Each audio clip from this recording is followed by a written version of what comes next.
Good morning, friends. Welcome to the pre-market review update from the advisory desk, taking you to the global news and the markets. Dow Jones ended almost flat yesterday, about 5 points down, so it was a kind of a lackluster session. In fact, it was down by almost 100 points at one point of time, and we can say that it recovered a bit and ended definitely almost just 5 points down. Nasdaq was also almost about 5 to 10 odd points down, so it has been a kind of overall a very flat session there.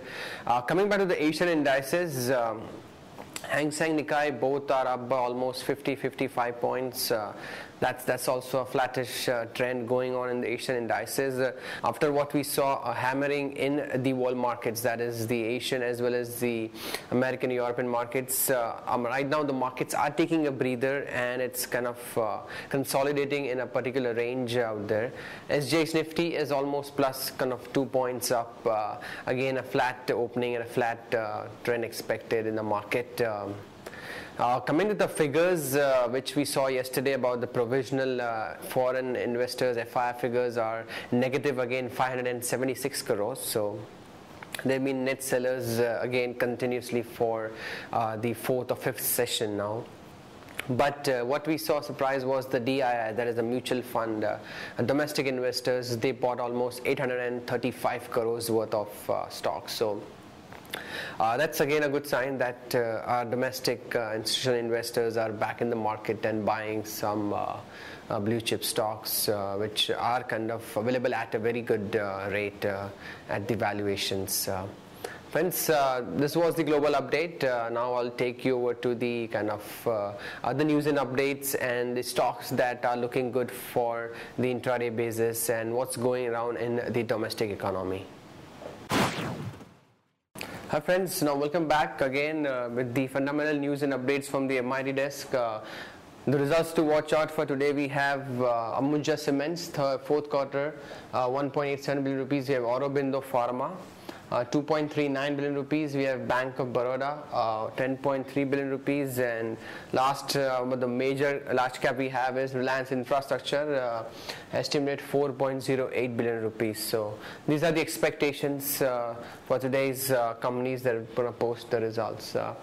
Yesterday overnight, Cognizant came out with their results of the fourth quarter current year 2013. The results were definitely better than the estimates. They reported a 2.2% quarter-on-quarter growth in their kind of revenue to $355 million. So that's again a good numbers for on the quarterly basis. More importantly, this will definitely be a positive for the IT sector as a whole, as the company, the Cognizant, has been posting definitely good numbers for on a quarter-on-quarter basis, and it expects the revenue to grow by another 2.7% in the sequentially to kind of $2420 million. So they have raised their expectations and the revenue guidance going forward in the next quarter.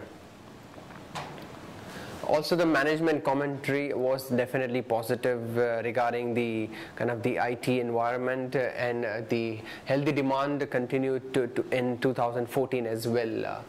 The results and guidance usually have a rub-off effect on the Indian IT sector, so we are expecting a positive kind of opening for the Indian IT stocks as well, as this will have a kind of definitely a positive impact on the Infosys and TCS.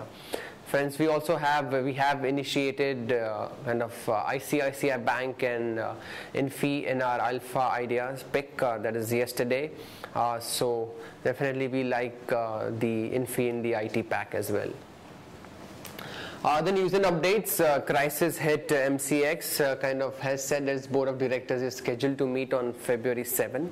Now this is to take a call on the matter of a time-bound action against this promoter of the FTIL. Now they want against to cut its stake, kind of to avoid the regulatory norms which are kind of bothering them. PMI services sector came in yesterday. It was for the fourth straight month that contracted, but it was better than estimates. We can see it stood at 48.3 in January compared to 46.7. We are still below the 50 mark. That is says that we are in a contraction. But as nevertheless, we have kind of improved in the month of January. FIs and NIs can now invest in the insurance sector within the overall 26% on FDI. Currently up to 26% of FDI is permitted, that is in the sector. But the Department of IIP said apart from insurance companies, the relaxation kind of will definitely apply to insurance brokers, third-party administrators, and as well as surveyors and loss assessors. So it is definitely a big shot in the arm for the insurance sector. Jubilant Group is considering sale of its chemical business to reduce its debt. The company is kind of grappling with the debts. It also controls the Jubilant Life Sciences. Its business accounts for about half of the company's total revenue, which is about $1 billion or 6,200 crores. So this is their kind of strategy to minimize on their debt. Stocks which would you like for long the intraday, NMDC has ruled out any allegations. The CC has ruled out any allegations against the NMDC, whether they have kind of done anything wrong in the mining and the production activities in Karnataka. Now this is action according to the news is long NMDC. We have a stop loss of 137 and target of 144 and 147 on the upside. Friends, we also have mentioning you as I said, that we have rolled out the new two alpha ideas, that is Infosys. As you can see, the CNP 3569, that is yesterday we rolled out the sales we have mentioned that came in 58,500 crores. These are the PAT. Infi came out with the good numbers this quarter as well, and according to that, the PE and the EPS, we have been liking the stock. And regarding the current market scenario as well as the stock price, we are recommending Infosys. The fundamental arguments, we can say that we have kind of on quarter-on-quarter, Infosys has surprised us positively on the revenue as well as the operating margin front. Especially after Narayan Murthy has kind of taken over, the company has maintained the positive stance and it has improved on the order inflow as well. It has had reported revenue of $2,100 million, which is definitely better than the analysts as well as street estimates. Continue to report impressive deal wins and 5 large major deals of total $500 million. So there's definitely a big kind of bounty for the stock and the company. Now, in the context of the recent exits at the top level, Mr. Murthy is assured that the exits would have minimal impact on the stock because he thinks that the company has a lot to achieve and it has a big kind of potential pool waiting to tap in. The stock trades actually at 16.3 times and 14.7 times for 2015 and 16 respectively earnings estimates. So that's again good on the valuation front as well. This is the technical update. Next stock that we have recommended in the alpha pick is ICICI Bank, CMP 962. This stock, after the results were announced, was kind of hammered down from 1035 levels to 950 levels. So on the correction front, it has kind of beaten down. The PAT was definitely better than the analyst estimate of 12,790 crores.